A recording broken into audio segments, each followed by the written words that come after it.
Welcome to the next step of your setup process on BrightPay Cloud. In this video, we're going to be looking at setting up and configuring the employee self-service portal. You can find the settings for each of the portals for each employer within the company and by navigating to Employer and Employee Portal. So below me, you'll see the Employee Portal settings.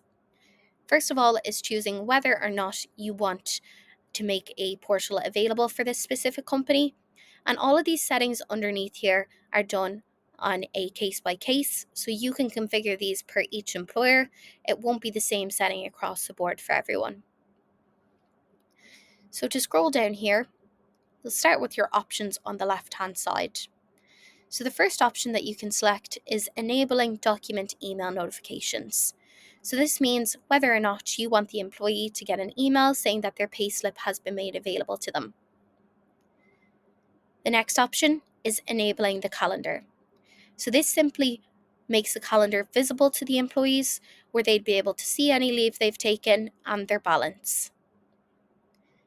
If you have employee requests enabled, this now allows employees to request either paid or unpaid leave through their portal. This will then feed through to a manager who is set up on the system. They can also request to change their details, such as a change of address. Below here, you'll see the global managers. So a global manager is someone who's going to be able to see all of the employee requests coming through.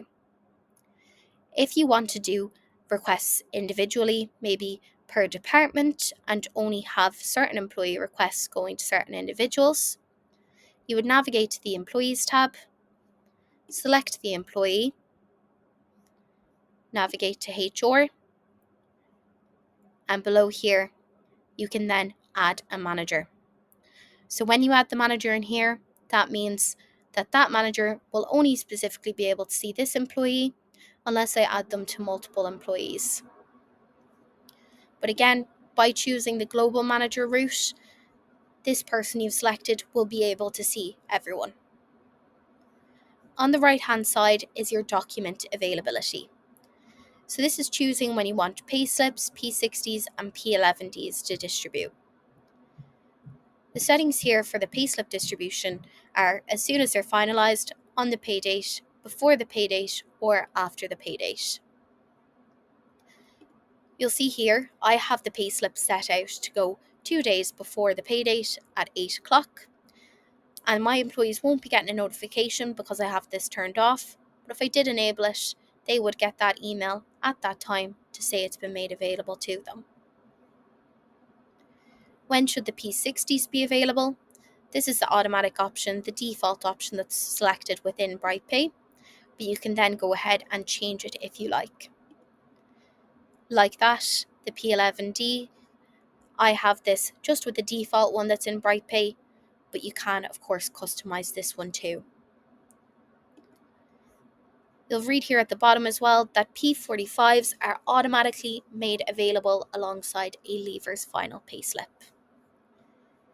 Now, in terms of sending invitations to employees, I can do that up here through More and email employee portal instructions to employees. When I click here, I'll be able to select all the employees that I'd like to include, press OK, and you'll see now that the email has been successfully sent. For managers, whether it's a global manager or a reporting to manager, they won't receive an invitation, but if you send them the link to the page, they'll be able to then access it themselves and log in through their credentials.